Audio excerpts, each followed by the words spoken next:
दोस्तों नमस्कार। उत्तर प्रदेश के मुजफ्फरनगर जनपद से रिश्तों को शर्मसार कर देने वाला एक बेहद सनसनीखेज और दिल दहला देने वाला हत्याकांड सामने आया है।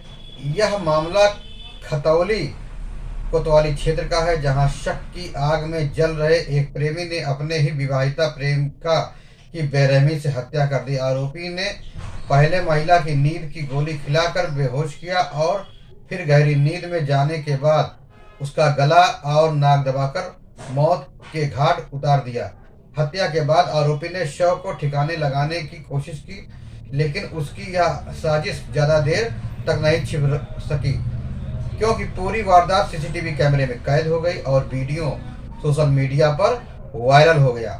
दरअसल 14 जनवरी को खतौली क्षेत्र में उस समय हड़कंप मच गया जब गंग नहर के किनारे एक अज्ञात महिला का शव बरामद हुआ। शव की हालत बेहद संदिग्ध थी।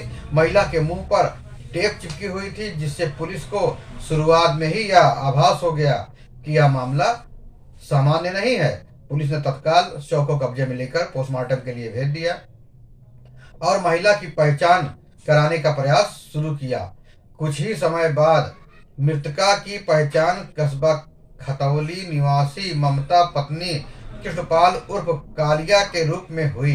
ममता की उम्र करीब 45 वर्ष बताई गई। जांच में सामने आया कि ममता घरेलू कामकाज करके अपना जीवन यापन करती थी। वह लोगों के घरों में चौका बर्तन और खाना बनाने का भी काम करती थी।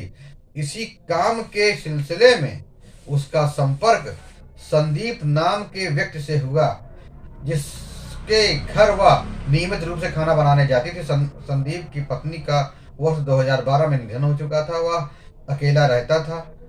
इसी दौरान ममता और संदीप के बीच नजदीकियां बढ़ी और धीरे धीरे दोनों के बीच प्रेम संबंध प्रगाढ़ हो गए। हालांकि यह रिश्ता ज्यादा समय तक शांतपूर्ण नहीं रहा।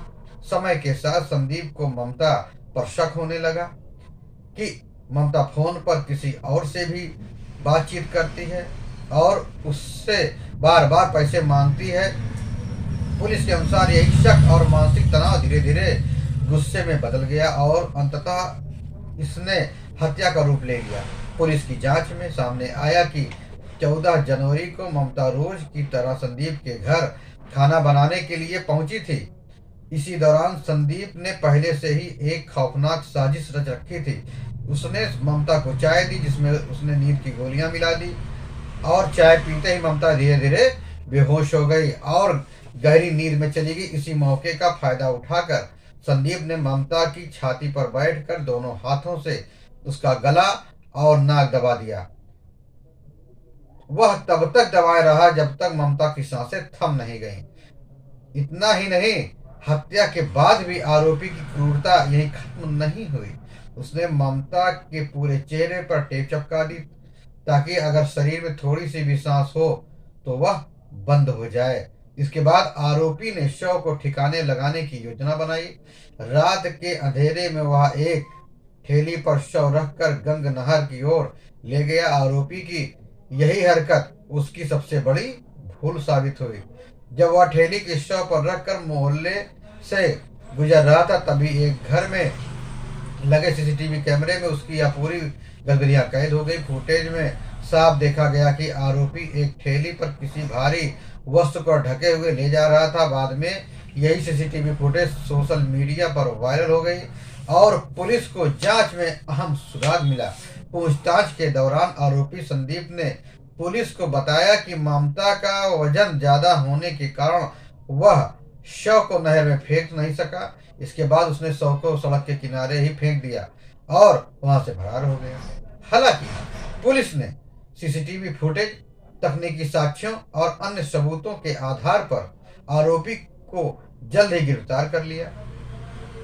पुलिस ने आरोपी की निशानदेही पर हत्या में प्रयुक्त बेडशीट, थैली, हैंडबैग, मृतका का पहचान पत्र, नींद की गोलियां और ठेली भी बरामद कर ली, जिससे शव को ले जाया गया था। पोस्टमार्टम रिपोर्ट में इस बात की भी पुष्टि हुई कि ममता की हत्या गला दबाकर, नाक दबाकर की गई थी, जिसे मेडिकल भाषा में स्मोदरिंग कहा जाता है। इस पूरे मामले का खुलासा होने के बाद इलाके में सनसनी फैल गई।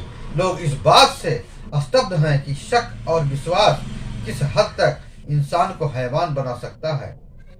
एसएसपी मुजफ्फरनगर संजय कुमार वर्मा ने बताया कि आरोपी संदीप ने अपना जुर्म कबूल कर लिया है। उसके खिलाफ भारतीय न्याय संहिता की धारा 103 के तहत हत्या का मुकदमा दर्ज कर उसे जेल भेजने की कार्रवाई की गई है।